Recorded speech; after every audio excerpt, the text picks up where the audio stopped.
Cancer healer centre, a new beginning. Eknath Shinde काँग्रेसमध्ये जाणार होते. पृथ्वीराज चव्हाणांना विचारा. अहमद पटेल आता नाहीत, पण शिंदेंची दिल्लीत त्यांच्याशी पहाटे चर्चा झाली होती. हे सर्वात जास्त मला माहिती. संजय राऊतांचा खळबळजनक दावा.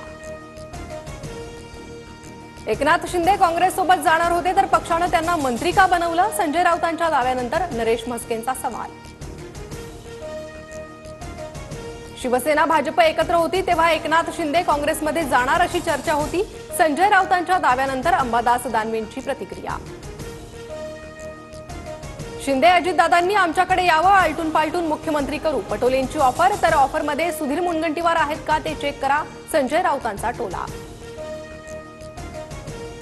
उद्या काय होईल ते सांगता येत नाही, पण नाना पटोलेंनी ऑफर देताना घाई केली आहे. पटोलेंनी शिंदे अजितदादांना दिलेल्या ऑफरनंतर विजय वडेट्टीवारांची प्रतिक्रिया. धनंजय मुंडेंविरोधातील करुणा मुंडेंच्या तक्रारी संदर्भात आज सुनावणी. विधानसभा निवडणुकीत मुंडेंनी शपथपत्रात खोटी माहिती दिल्याचा करुणा मुंडेंचा आरोप. वाल्मिक कराडच्या मर्जीतील पोलिसांचे माझ्याकडे पुरावे. 17 मार्चला बीड जिल्हा पोलीस अधीक्षकांना पुरावे देणार. कराडच्या मर्जीतील पोलिसांना बीड जिल्ह्याबाहेर पाठवा. तृप्ती देसाईंची मागणी. सारंगी महाजनांच्या परळीतील जमिनीबाबत आज सुनावणी. वाल्मिक कराडच्या सहकार्याच्या माध्यमातून फसवणूक झाल्याचा आरोप. बीडमध्ये आश्रमशाळेतील शिक्षकाची कृष्णा अर्बन बँकेच्या दारात आत्महत्या. 18 वर्षापासून वेतन मिळत नसल्याचा तसेच संस्था चालकाकडून मानसिक त्रास देण्यात आल्याचा आरोप. मुंबई सेंट्रल एसटी स्थानकातील काँक्रिटीकरणाचं काम पूर्ण. मुंबई सेंट्रलवरून आता वाहतूक पूर्ववत.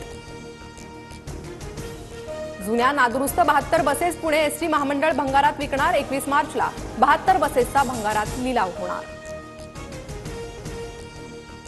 खोक्या भोसलेचं घर असलेल्या परिसरात पुन्हा वनविभागाच्या पथकाकडून चर खोदण्याची मोहीम.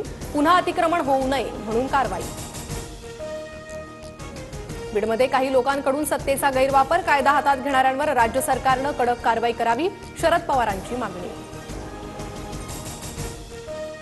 गंभीर लोकांना मोठं करण्यामागे शरद पवारांचाही हातभार. धनंजय मुंडे, क्षीरसागर धस, जयदत्त क्षीरसागरांसह बजरंग सोनवणेही पवारांच्याच तालमीत वाढले. अंजली दमानी यांची टीका.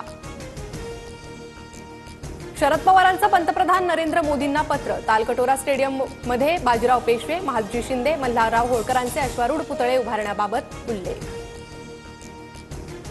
अमरावतीत 20 मार्चपासून शाळा सकाळच्या सत्रात भरणार. वाढत्या तापमानामुळे निर्णय. अमरावती जिल्ह्यासह विदर्भातील तापमान 40 अंशावर. राज्यात गेल्या वर्षी विदर्भ आणि मराठवाड्यात 2706 शेतकऱ्यांच्या आत्महत्या. मदत व पुनर्वसन विभागाची माहिती. पाणी पुरवठा करणाऱ्या 7 धरणांमध्ये 42% पाणीसाठा. धरणांतील पाण्याचं मोठ्या प्रमाणात बाष्पीभवन सुरू.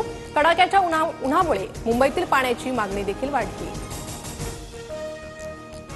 सोनं सर्वसामान्यांच्या आवाक्याबाहेर. सुवर्णनगरी जळगावात सोनं 91,000वर, तर चांदीच्या दरानं 1 लाख रुपयांचा टप्पा ओलांडला.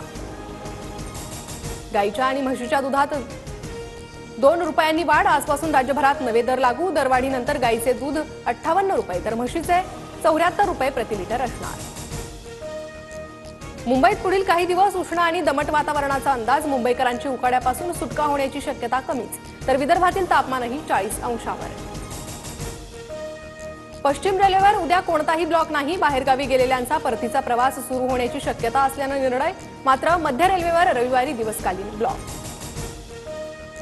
मुंबई आणि दिल्लीमध्ये आज वुमन्स प्रीमियर लीगचा अंतिम सामना. मुंबईला दुसऱ्यांदा विजेतेपद पटकावण्याची संधी. मुंबईतील ब्रेबॉर्न स्टेडियमवर रात्री 8 वाजता सामना सुरू होणार. Cancer healer centre, a new beginning.